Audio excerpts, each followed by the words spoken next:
안녕하세요. 푸드 스타일리스트 김은아입니다. 저는 차리다 스튜디오라는 회사를 운영을 하고 있고요. 주로 기업의 푸드 스타일링, 광고용 음식을 만들고 있고 간혹 쿠킹 클래스라든지 아니면 케이터링, 그다음에 푸드 컨텐츠를 만드는 일 등을 하고 있어요.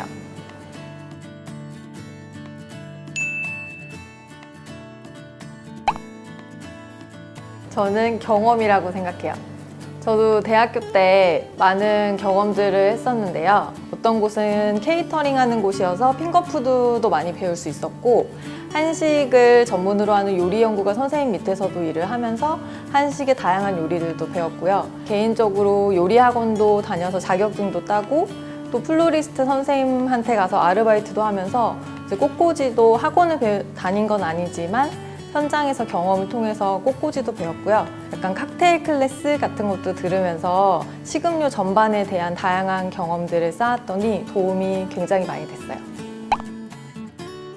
없어도 된다.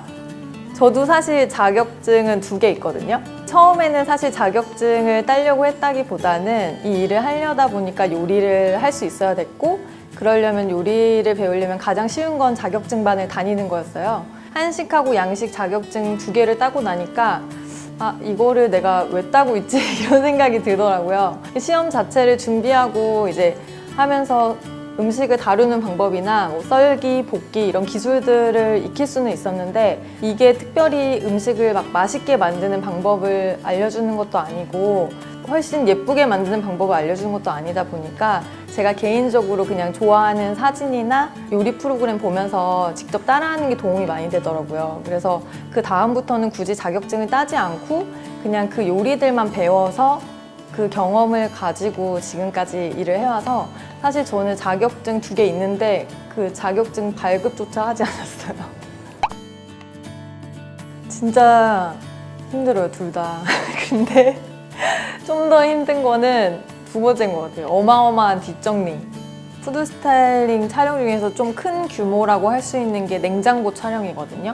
보통 그 양문형 냉장고 다 채우려면 저희가 식재료를 한 번은 1,000만 원까지도 쓴 적이 있어요. 그 안에 넣는 것만. 그래서 진짜 많은 식재료를 사가지고 가거든요. 식재료만 해도 1톤 트럭을 다 채우는데 그거를 일단은 냉장 상태를 다 유지해서 가지고 가는 것도 짐이 굉장히 많고, 그 다음에 이제 테이블에서 그 주인공이 요리하고 식사를 할 때 필요한 식기들도 다 싸가게 되겠죠? 그러면은 광고에서 나오는 거는 그릇이 만약에 10개라고 치면 저희는 혹시 모를 상황을 대비해서 그릇을 100개 이상 가지고 가요. 1톤 트럭 한 대랑 콜밴 한 대 가득 짐을 실어서 가서 그거를 현장에서 다 풀고 요리를 하고 촬영을 진행한 다음 촬영이 마무리되면 그 100개가 넘는 식기를 이제 다 설거지를 해서 하고, 그다음에 그 남은 음식들 거기다 버리고 올 수가 없어요. 그래서 저희가 그걸 또 잘 음식물 분리수거해서 잘 버리고 다 사용한 그릇 물기 다 제거해서 포장해서 가지고 오는 일까지, 그리고 여기에 오면 또 그 짐을 풀어서 다시 정리를 해야 되잖아요. 그래서 보통은 광고 촬영 끝나면은 그 다음날까지도 정리하다가 하루가 가거든요. 그래서 정말 어마어마한 뒷정리라는 단어 자체가 딱 맞는 말인 것 같아요. 있단데요. 너무 많아요. 직업병 첫 번째로 신체적인 거. 이렇게 오른손을 써서 많이 스타일링을 하다 보니까 제 몸 자체가 약간 이렇게 됐어요. 처음에는 그걸 모르다가 어느 날 딱 저를 거울에서 봤는데 어깨가 완전히 삐뚤어지고 골반이 완전히 틀어졌더라고요. 일을 잘 하려고 필라테스를 다니면서 이렇게 좀 자세 교정을 하기도 하고요. 그 다음에 진짜 좀 재밌는 직업병 같은 경우에는 그냥 돌아다니다가 음식 사진 같은 거 보잖아요. 그러면 거기에 있는 테이블이라든지 식기 같은 거를 그냥 혼자 마음속으로 맞추는 게 좀 병이에요. 예전에 광고 초창기 때 시작할 때 그 시안에 있는 그릇을 똑같이 준비하는 게 너무 중요해서 그거를 광고주에서 만약에 시안을 가져왔는데 제가 그 그릇을 못 찾으면 되게 큰 문제가 됐었거든요. 지금까지도 어느 음식 사진을 봐도 거기 사진 안에, 사진이나 영상 속에 있는 소품이나 그릇 같은 거, 그게 제 머릿속에서 딱 생각나지 않으면 끝까지 참는 거. 그게 좀 병이죠.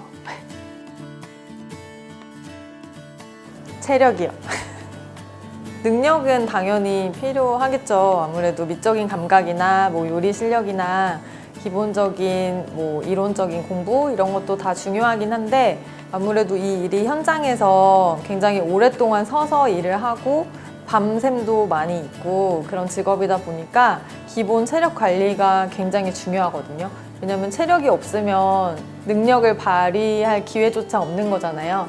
그래서 저도 지금 체력 관리를 위해서 굉장히 노력을 하고 있고 그렇기 때문에 지금 막 시작하시려는 분들은 그 부분에 대해서 조금의 각오를 하시고 본인의 능력도 키우면서 체력도 뒷받침될 수 있도록 노력을 하시는 게 도움이 될 것 같아요.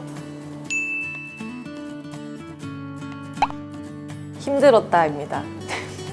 저도 푸드 스타일리스트에 대해서 환상을 가지고 일을 시작하게 됐었는데 막상 첫 촬영을 제가 다 책임지고 현장을 진행하려고 가보니까 너무 어려운 거예요. 생각했던 대로 잘 안 되고 그냥 음식을 만들어서는 카메라에 딱 대놓고 봤을 때 제가 원하는 그림이 잘 안 나오더라고요. 음식이 좀 숨이 빨리 죽는 데다가 제가 보고선 담는 것과 카메라 렌즈를 통해서 보이는 게 되게 달랐어요.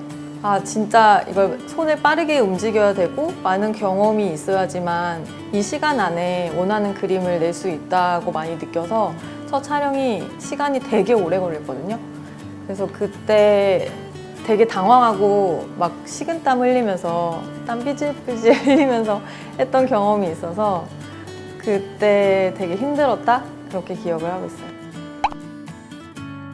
그게 되게 고르기 어려운데 저는 아직까지는 사진인 것 같아요.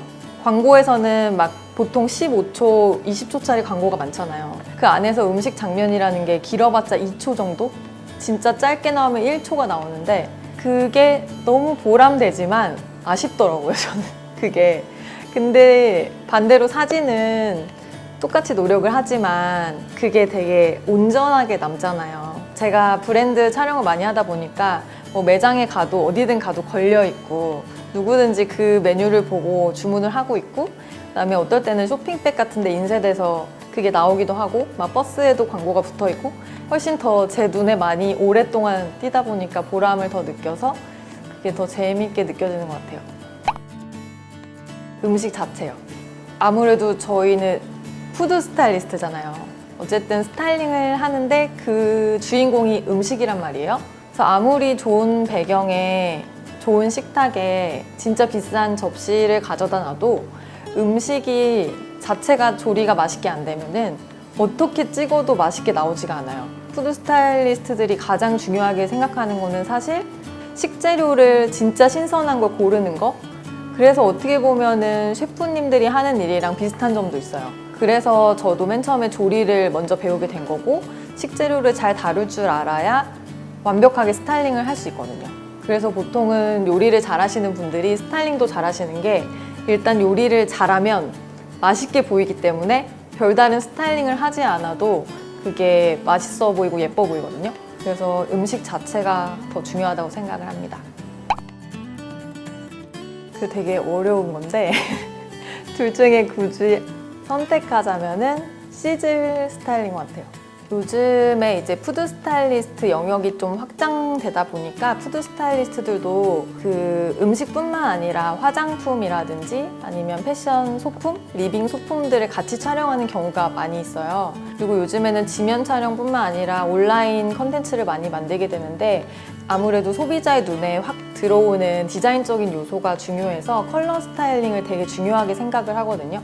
그래서 요즘에 컬러를 눈에 띄게 만드는 스타일링이 굉장히 트렌디하기도 한데 저는 시즐 스타일링을 지금 선택한 이유는 그래도 결국에는 푸드 스타일리스트만 할 수 있는 분야는 시즐이 돋보이게 하는 스타일링이다 보니까 컬러 스타일링을 그래도 좋아는 하지만 결국에는 푸드 스타일리스트가 지켜나가고 더 발전시켜야 되는 부분은 시즐 스타일링이라고 생각을 해서 이 부분을 좀 더 연구하고 발전시켜서 그죠? 컬러 스타일링 안에서도 시즐이 돋보일 수 있는 스타일링을 하는 거를 지금 목표로 삼고 있어요.